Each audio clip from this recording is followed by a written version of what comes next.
The dog didn't move when the truck pulled away. Dust curled around his paws. His ribs jutted through patchy fur, and one of his ears hung torn from an old barbed wire snag. He didn't chase the men. He didn't bark. He just stared after the departing cowboys with the quiet acceptance of something left behind too many times to protest. In the shade of the mess hall porch, a young Japanese POW woman stood watching. Her name was Emmy. She hadn't spoken much since arriving at the Texas camp. She wasn't supposed to.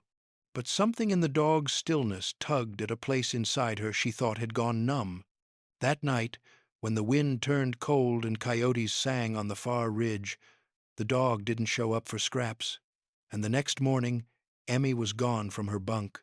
They found her near the abandoned bunkhouse, crouched beside the old mutt, her arms wrapped around his trembling body. What she did next would silence the entire ranch.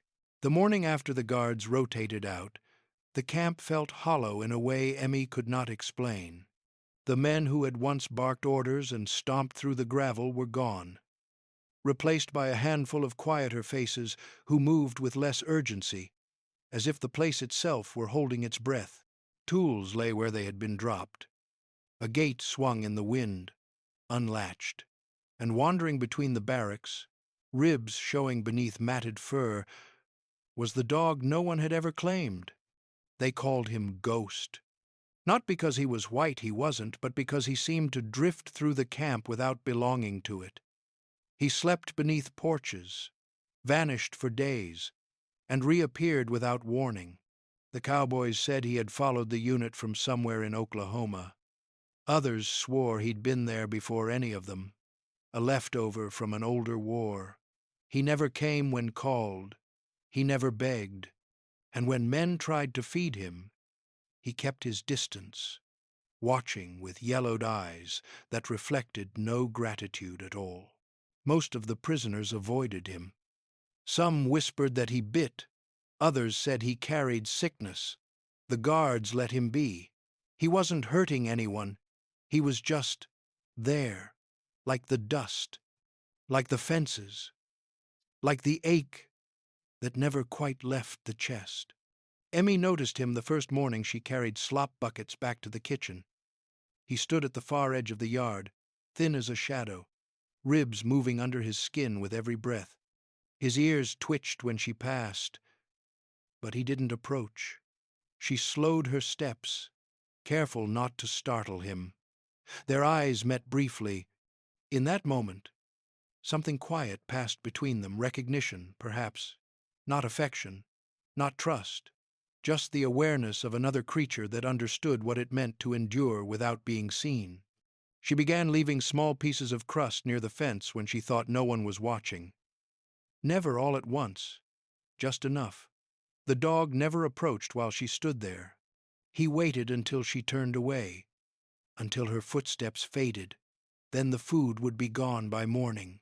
No thanks, no wagging tail, only the faint imprint of paws in the dust. The other women noticed. One whispered that the dog was dangerous. Another said it was foolish to waste food. Emmy said nothing. She simply kept doing it. Each day, she placed the food a little closer to the open ground between them. Each day, the dog waited a little less time before stepping forward. The guards noticed, too. One laughed and said the mutt was smarter than most men he knew. Another warned her to be careful. "That thing's half wild," he muttered. "Won't hesitate to bite." Emmy nodded, but did not stop. There was something in the way the dog watched her head low, eyes never quite leaving her face, that felt achingly familiar. It was the same look she saw in the reflection of the tin wash basin every morning, the look of something braced for loss. One evening, as the sun bled out behind the low hills, she crouched and set down a small piece of bread. The dog took a step forward, then another. His ribs showed clearly now. His breath came in shallow pulls. He stopped just beyond arm's reach. They stayed like that for a long time, the camp growing quiet around them. Finally, Without thinking, she sat down on the dirt. She did not reach for him. She did not speak. She only waited. And for the first time since anyone could remember, the dog did not run. Before she became the quiet girl crouched in the dirt of a Texas camp, Emmy was a name whispered in an alley behind a shattered noodle shop in Osaka. Her world was rubble. Her childhood folded in on itself the day the sirens screamed and never stopped. She used to carry rice to her father's storefront, her bare feet padding across wooden floors still stained with peacetime.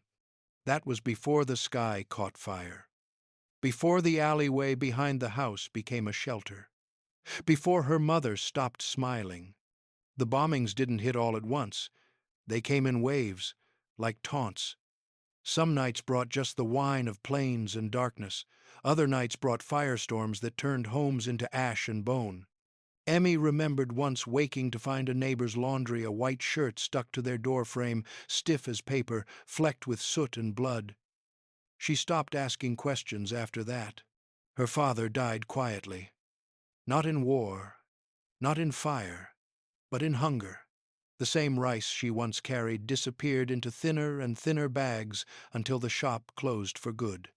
He sat by the window, staring at the empty street, a shadow of the man who once carved her name into a wooden sign. He passed, in silence. They burned the signboard with their winter firewood. Emmy joined the war not through ambition, but vacancy. At 13, she was conscripted as a teishintai, a field assistant, trained to mop floors and fold gauze, not to think. She wore the red armband and recited the Bushido slogans with dry lips. Endure, they told her. Suffer in silence. Die with honor. Never be taken. The words filled the halls like incense. Girls her age learned to silence screams, to bandage limbs with shaking hands.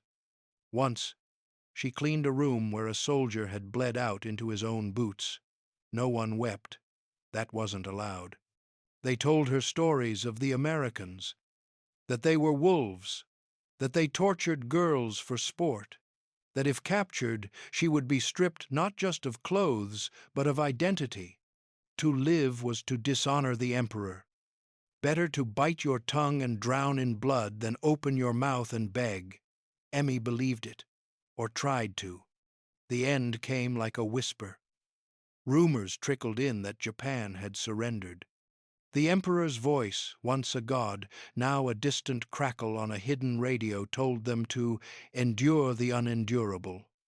Emmy folded her apron and walked barefoot out of the ward, past nurses who refused to cry.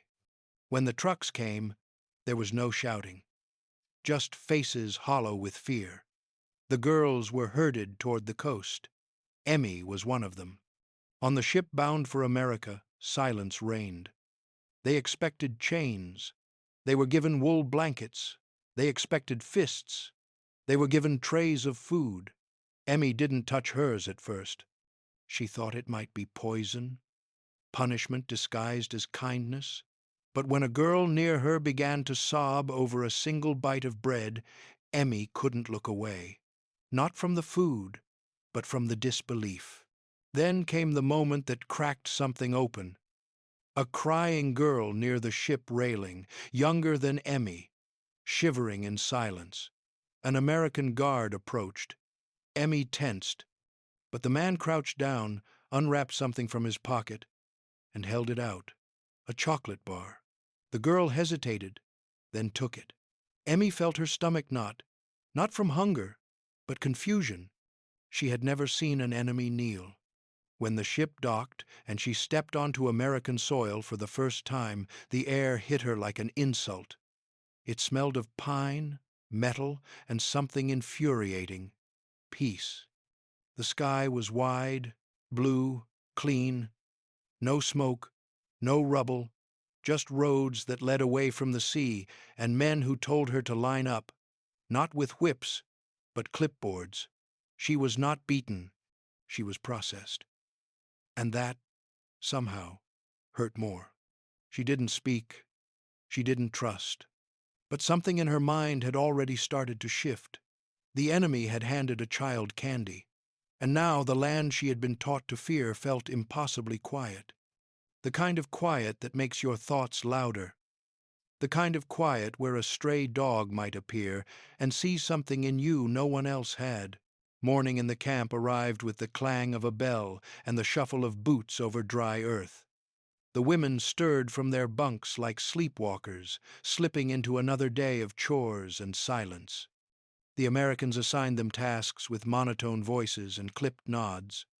No one shouted, no one threatened. They just pointed to the garden, to the kitchen, to the barn, and the women obeyed.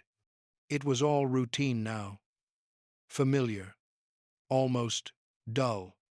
They fed chickens, swept barracks, peeled potatoes.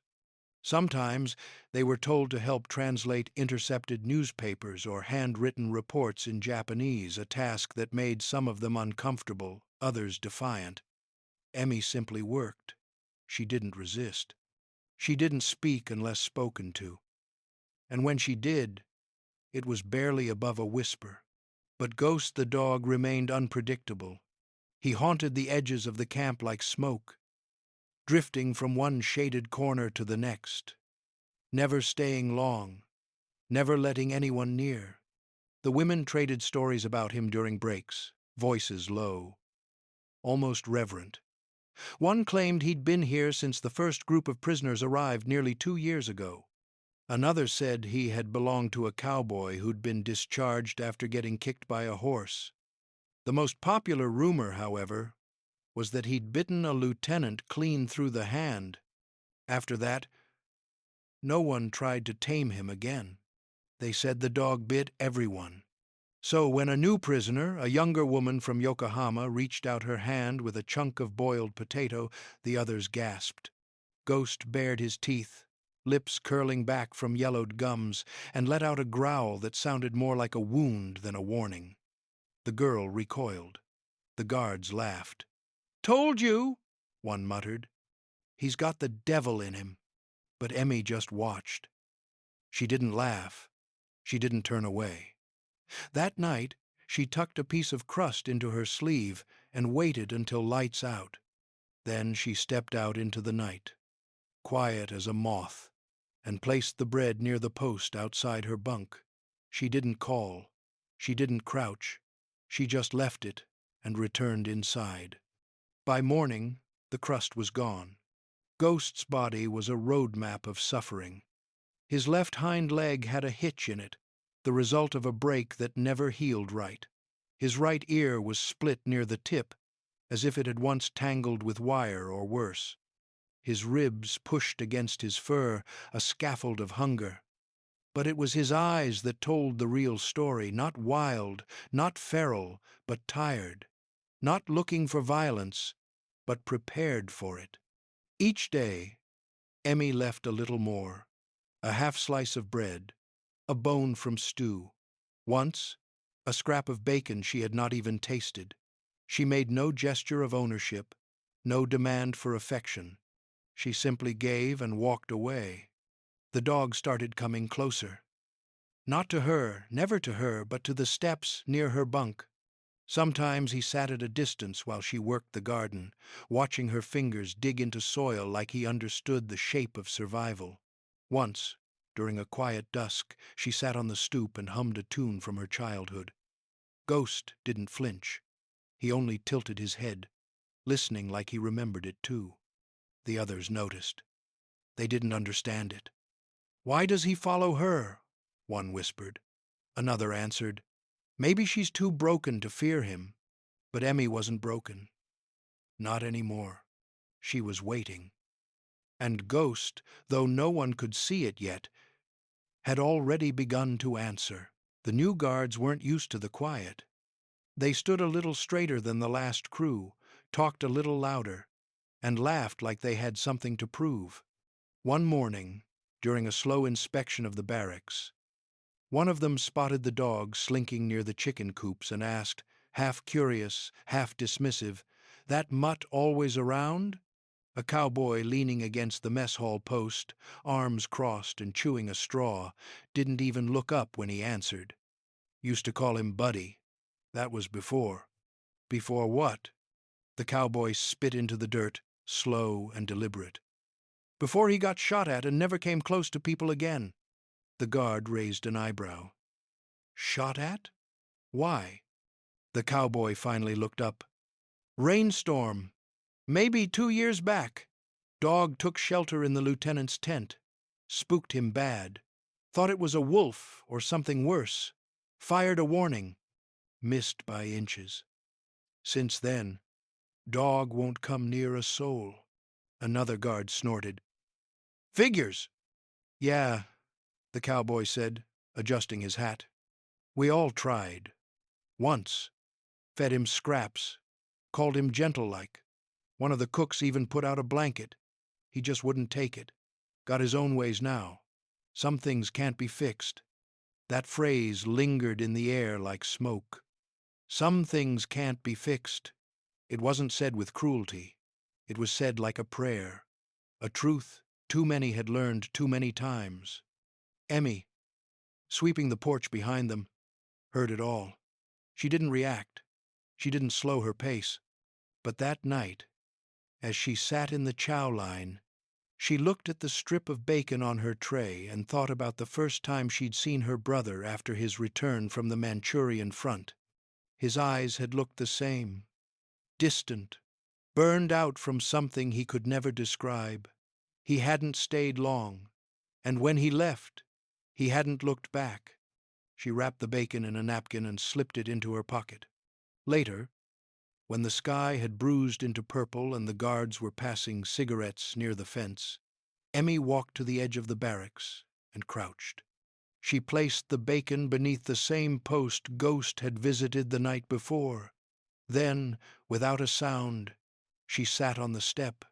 She waited, not for him, but with him, even if he was not yet there. Inside the bunkhouse, one of the other prisoners watched through a slatted window. They say he's cursed, she whispered to another, that anyone who touches him ends up broken. Or maybe he just knows who already is, the second woman replied, her voice low. The Americans talked less about the dog as the weeks went on. Ghost was accepted the way wind or dust was part of the landscape, something that came and went and wasn't worth chasing. It was easier not to expect anything. That was a habit that had grown in them to resignation. If it didn't work the first time, or the second, or the 20th, you stop reaching. You stop hoping. Even with dogs. Even with people. But Emmy didn't stop. She wasn't reaching out, not in the way they had. She wasn't trying to own him, or fix him, or name him. She wasn't waiting for a trick or a wagging tail.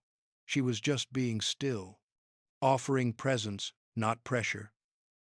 Every morning, the bacon was gone. Every night, she returned to the step. And every time she heard a guard mutter, "Some things can't be fixed," she felt a quiet reply grow stronger in her chest. Maybe some things didn't need fixing. Maybe they just needed to be left alone long enough to come back on their own. The nights grew quieter after that.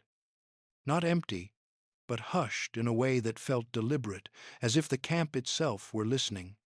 Emmy noticed it first in the way the wind slipped between the barracks more gently, in the way the guards' boots sounded less harsh against the packed dirt, and in the way Ghost no longer vanished when she stepped outside. At first, he only appeared at the edge of the light, a shape beyond the lantern's reach, a ripple in the dark. Then one evening, as she sat on the low step outside the barracks with her hands folded in her lap, she felt his presence before she saw him. He did not approach. He simply stood there, ribs rising and falling, ears flicking at every sound. Close enough now that she could hear his breathing. Slow, uneven, cautious. She did not look at him. She did not speak. She only hummed. It was an old tune, One her mother used to hum while scrubbing clothes in a basin that leaked rust at the seams. A melody without words, passed down like a memory no one could name. Emmy had not realized she remembered it until it slipped from her throat, quiet and unsteady. The sound startled her. She almost stopped, but then she felt something shift in the air. The dog did not retreat. He lowered himself to the ground a few steps away, muscles still taut, but no longer coiled for flight. His head rested on his paws. His eyes, dull with caution, stayed on her face. She kept humming. That was the night the others noticed. One of the women, carrying a bucket back to the washroom, paused and stared. She didn't say anything at first. Then she whispered to another, who glanced out and sucked in a breath. By morning, the story had traveled from bunk to bunk. The dog had lain down beside her. The dog had listened. The dog had not growled. When the guards heard, they laughed. One shook his head and said, "Guess he finally found someone quieter than himself." Another added, "Maybe he just likes her singing." They joked, but they watched more closely now. Curiosity replaced indifference. Emmy did not change her routine. She still brought scraps when she could. She still never reached for him. She still sat in the same place at the same hour. The only difference was that now Ghost waited for her. Sometimes he arrived first and lay down in the dirt as if marking the space. Sometimes he was already there when she came out, eyes following her with something like anticipation. On the fourth evening, as the sun sank low and painted the camp in rust and gold, the impossible happened. He inched forward, slowly, carefully, one step, then another. When he was close enough that she could see the scars on his muzzle and the cloudiness in one eye, she stopped humming. The silence stretched. Her chest tightened. Then, almost imperceptibly, he lay down beside her. Not touching, not quite, but close enough that the warmth of his body reached her through the thin fabric of her dress. Emmy did not move. She did not cry. But something inside her loosened, something that had been clenched since the day the sirens began to wail over her childhood street. She did not reach out. She did not need to. The space between them was enough. The next morning, a guard found the dog asleep beside the barracks door, curled like he belonged there. He stared for a long moment, then turned away without comment. By afternoon, word had spread. The dog wasn't dangerous, they said. Just broken, like so many things. That night, when Emmy returned from the wash basin, she found something waiting beside her bunk. A scrap of blanket.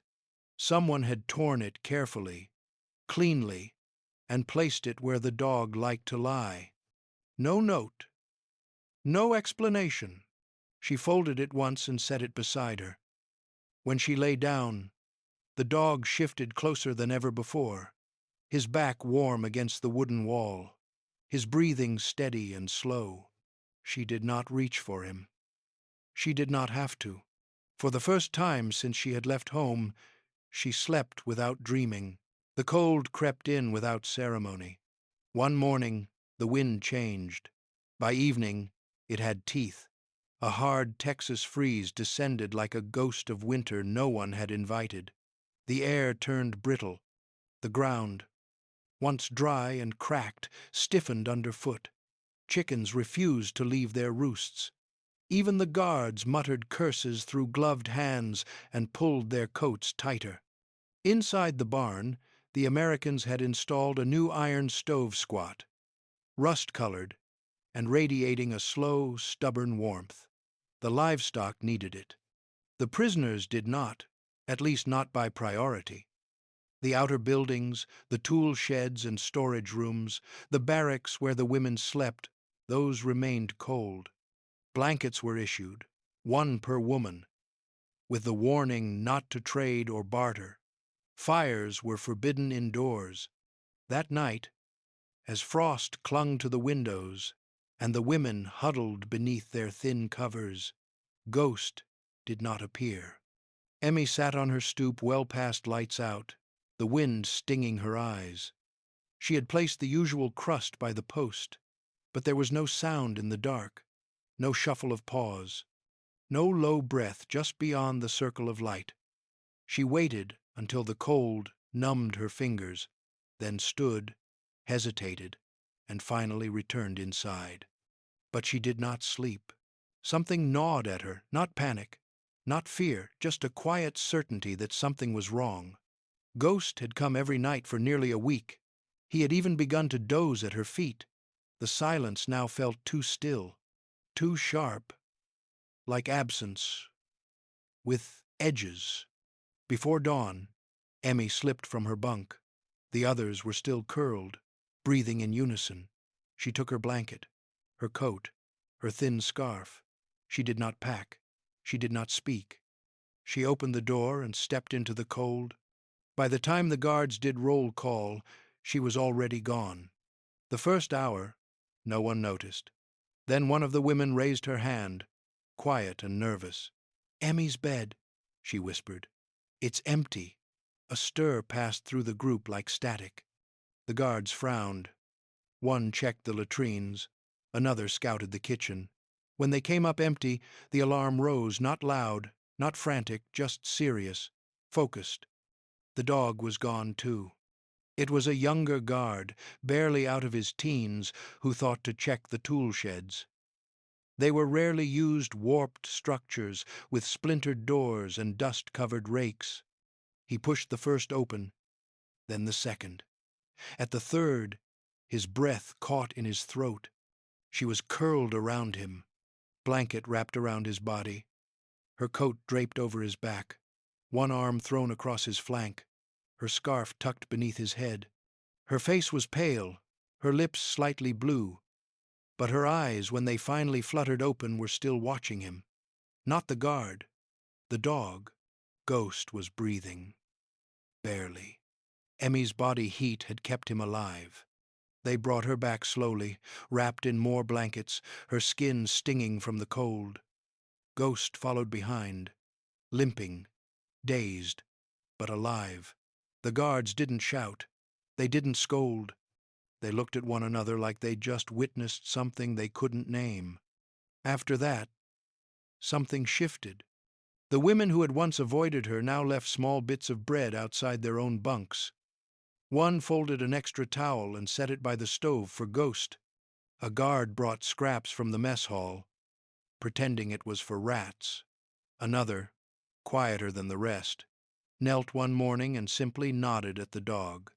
Emmy never spoke of that night, but those who saw her afterward said something in her face had changed, not softened, but opened, as if the ice that had coated her soul had cracked just enough to let light through. And Ghost? He never left her side again. 2 days passed before anyone spoke to Emmy about it. She went about her chores with quiet determination, her cheeks still raw from the cold, her hands wrapped in borrowed cloth. Ghost limped behind her like a phantom reattached to its soul, always near, never in the way.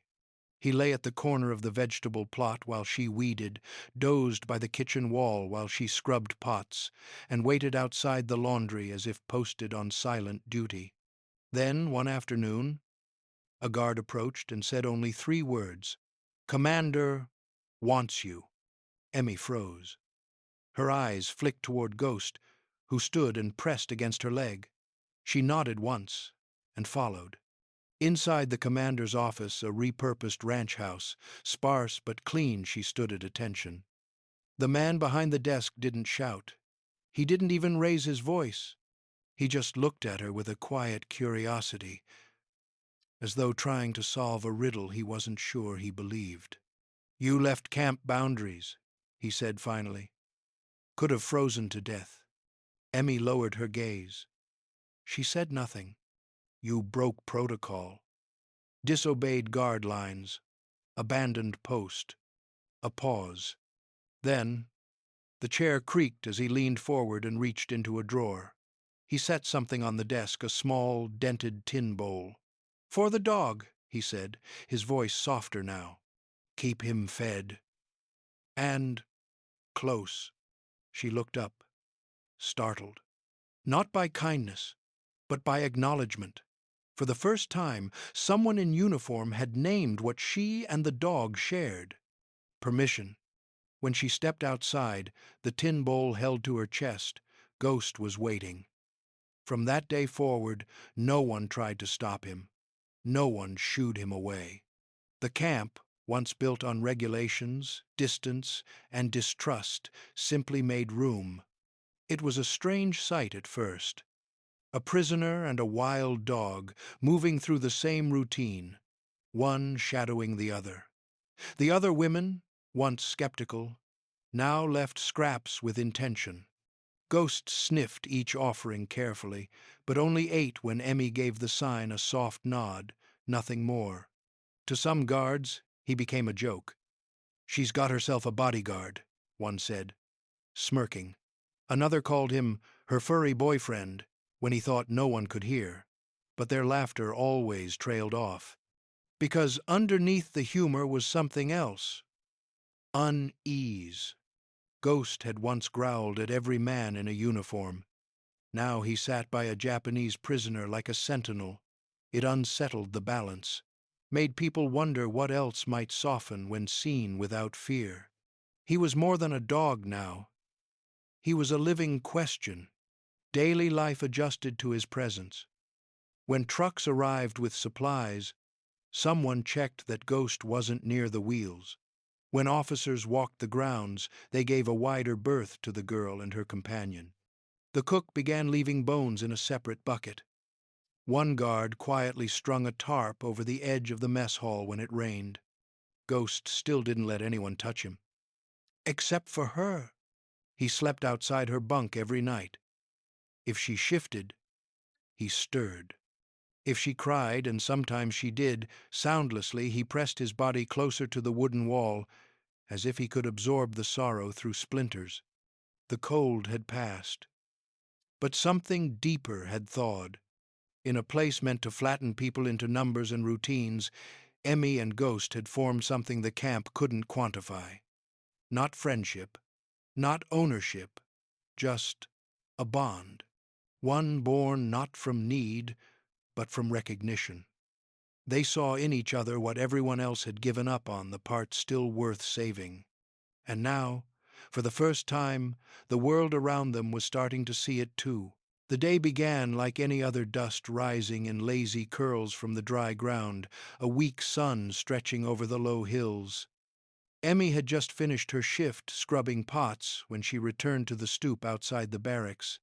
Ghost was already there, sprawled out with a half-chewed bootlace between his teeth, tail twitching lazily. He looked up when she sat down, then dropped his head to her feet with a grunt of contentment. That's when it started. A cowboy, one of the older ones, had pulled a battered harmonica from his coat pocket and started to play. No ceremony, no warning, just sound soft, slow, wandering. The notes didn't demand attention. They invited it, like a memory drifting in from another life. The music wrapped around the camp in spirals, slipping between the wire fences, weaving through the laundry lines and the rows of carrots just beginning to sprout. Prisoners paused mid-task. Guards tilted their heads. Something in the air shifted. Emmy blinked. She hadn't heard music in months, not since Osaka, not since the radio that played her father's favorite broadcasts fell silent beneath rubble and ash. For a long moment, she forgot where she was. Then Ghost lifted his head. He sniffed once, ears pricking, then sat up slowly. The harmonica continued a bluesy, drifting tune with no lyrics and too much soul to be ignored. And then it happened. Ghost tilted his head back and howled. Not a bark, not a growl, a true howl, long, low, aching. It wasn't loud, it wasn't wild, it was mournful, melodic, strange. It wavered like wind over broken glass.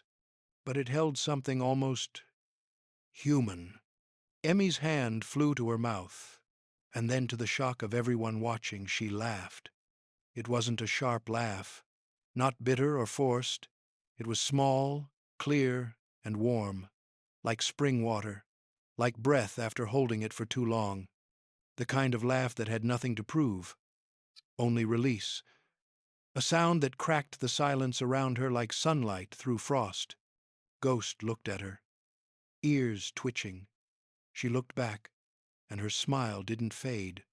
The harmonica paused, then started again, this time more playful. The cowboy leaned back on his stool, eyes wide with amusement. "Well, I'll be," he muttered. "That dog's got soul."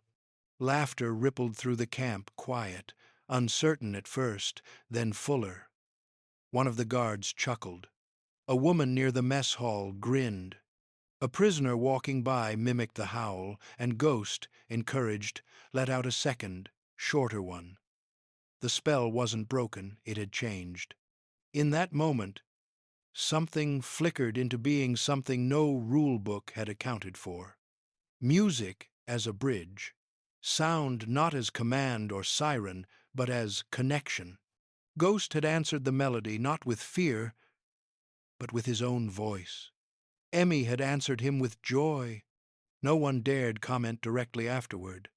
But all day, the echo of that howl clung to the air like a scent. The guards glanced at Emmy a little differently, some with awe, some with unease. And Ghost? He followed her with a new ease, as though the note he'd sung had emptied something heavy from his bones. Later that evening, a prisoner whispered, "He's not just her dog anymore. He's part of the camp." Another replied, "Maybe they both are, because sometimes, in places designed to erase people, it takes something feral to remind everyone what it means to feel." Are you finding this story as powerful as we do? If so, please like the video and leave a comment below telling us where in the world you're watching from. We'd love to hear your thoughts. It began with a clipboard passed down the row of bunks, a list of names, and a notice written in blunt pencil. Prisoners may write home. 2 pages allowed. English or native language. All letters subject to review. The women whispered as they signed, some hesitating, others gripping the pencil like it might break. It had been months, maybe more, since any of them had been allowed contact with the outside world. Emmy stared at the paper for a long time before writing her name. Her hand hovered at the edge of the margin. Ghost's nose nudged her calf. That night, she asked for 2 sheets. When they were passed to her, she ran her fingers along the lines. She hadn't written anything personal in almost a year, not since the day her town vanished under fire and her father's name was swallowed by smoke. But now she sat on her bunk, the dog curled beside her, and began to write. At first, the words came slowly, not because she lacked them, but because too many pressed at once. She started with facts. Her health, her location vague, as required. She wrote about the food. The stew was thin but warm. The bread stale but real. Soap was rationed but scented. Showers were permitted once a week. She described her bunk, her chores, the rhythm of the day. Then she hesitated. Her pen hovered, then moved again. She wrote about music. She wrote about the harmonica, the Cowboys' song, the laughter it sparked, even her own. She described the quiet moments under the Texas sky, where silence didn't feel like punishment. She tried to explain what it meant to hear a dog sing to the wind. It sounded ridiculous even as she wrote it, but it was true. And then at the very bottom she added a final line. "He is called Ghost. He follows me everywhere." She looked down at the dog, asleep at her feet, one paw muddy from an earlier walk near the trough. Without thinking, she reached into the basin of water, dampened the edge of a rag, and pressed it lightly to his paw. He stirred but didn't resist. Then she lifted the sheet, turned it just so, and pressed his paw onto the page. The mark was imperfect, smudged, too dark on one side, barely visible on the other. But it was unmistakably a paw print. She folded the letter and handed it in with the others. It never made it to Japan. Somewhere along the censor line in the transition between translation and military clearance it was flagged. Too odd, too sentimental, too human. Most such letters were discarded. But this one? It ended up in a manila folder marked for review, then slid across a colonel's desk in the middle of a slow Tuesday afternoon. He opened it expecting a report. Instead, he found a letter written in deliberate strokes, simple, honest, and, at the bottom, the paw. He read it twice, then 3 times. Later, he would say he didn't know why he kept it. Maybe it was the absurdity, maybe the courage, maybe because it didn't read like propaganda, it read like something too strange to be invented. The kind of truth you don't tell people because it sounds like a dream. He never filed it. Instead, he folded it again, tucked it into his desk drawer, and, years later, gave it to a reporter working on a piece about POW camps. That's how the world would eventually hear about the girl who fed ghosts and the dog who howled at harmonicas. It was not the letter Emmy intended to send, but it was the one that endured. The war ended quietly. No celebration echoed across the dust of the camp. No fireworks, no flags waving in the wind. Just an announcement made over a crackling speaker, the kind that never sounded right. The guards gathered the women, read orders aloud, and told them to prepare.